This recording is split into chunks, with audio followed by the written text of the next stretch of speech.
achiel nyaka rom gajwang. Neno karam ne kaunti ma Mombasa dong'anyo nitiere kanyo gi ng'anyo mamuol tineno ka obila bende uteno gi obila ne mana bathe kanyo te magi me waseneno karam na kwanene pinje mamoko molony. Ya pan ka wan ka winjo bedi kata kineno pinje maoko kaka Amerika ka ji dhi ng'anyo gintie gi polise kanyo mamiyo joma ng'anyo go kwe. Koro bedo mayot kopo ni nitie jomoko mobiro gi paro mopogore gi mar joma dwa ng'anyo mamuol kaka jonjore ma rocho ratiro mar jong'anyo to polise rakore kodgi.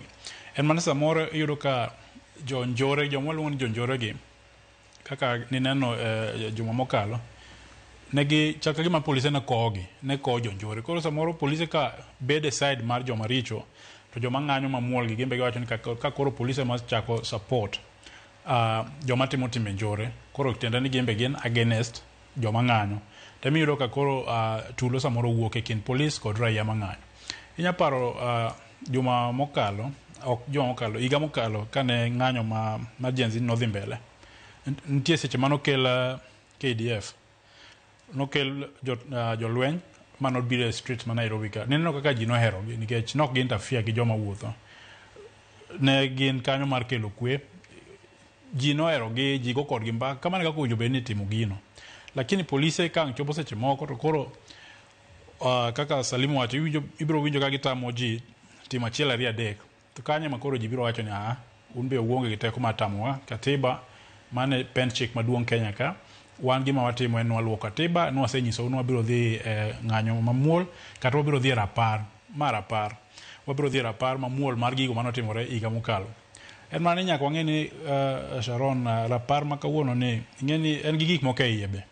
ok en rapar ni wabet ni ji kawuono dhi paro gik manotimore higa mokalo. Yare higa mokalo no nyaka kawuono nitie gik mang'eny mosetimre diere ka sana to police brutality.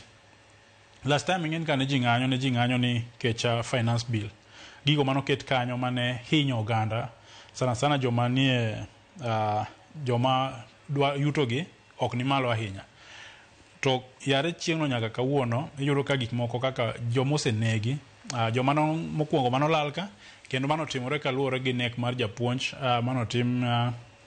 Ojwang wigi ariyo mokalo ni. Koro yo ka nti kaka iseneno jok mang'anyo yudo ka giseting'o placard giseting'o ka giwacho ni jatend piny nyaka dhiyo gik machal kamano nikech arita kwe ok ber jomoko be nie iye kanyo maywago pod giywago japuonj Ojwang gi jogo moselal. Koro en ng'anyo en dem procession owinjo bed procession but bentie jok ma be pod ng'anyo iye kanyo to diwach nango kotenre kod Kitengela kinyalo mana ng'iyo pichni mabiro nwa achiel kachiel jofwambo mago ntiere Kitengela kanyo chal ka gima jopiny nodino yo iwacho ni wang'apaya gi kite kanyo ineno ka obila temo golo kite ma bende nitiere wang'apaya kanyo. Jopiny to koro ing'e ni iji wang' mopogore nitie joma nosewuok okinyi moketo kite mondo geng' yore ng'eny ji ka dhi ng'anyo ga tineno ka iketo kite kata iwang'o tie mitokni moti iwang'o ndara kanyo. Koro polisi aneno kosegologi doneno ka pod kwe nitie jopiny apani pod odhi opondo matin nikech ok ane ka ginoko kanyo to mano nyisi ni koro maning'e ni ema set mood koro polisi magologi ok gibende gigologi ka gimor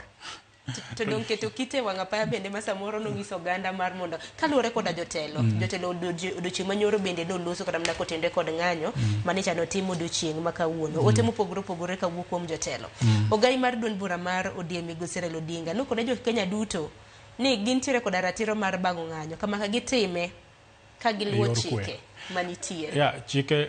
oyiene ji timo ng'anyo kaka nasenyise ni pen chik 37 mar katiba oyieni mondo idhi gima ji nyaka winje ni en peaceably kata peacefully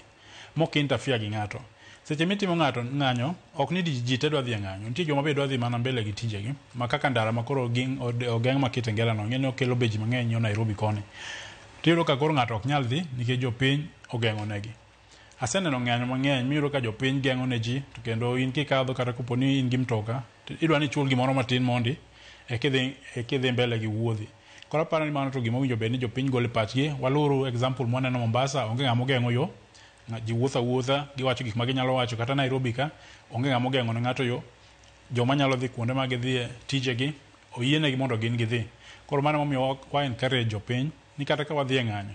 to nitie joma samoro nitie nyaka joma nigi liete mamoko mamekgi ma samoro gigolo kawuono kata ng'ato dhi wuodhe moro momake matek koro kwa geng'o negi e yo mondo kik gidhi ok en gima ber.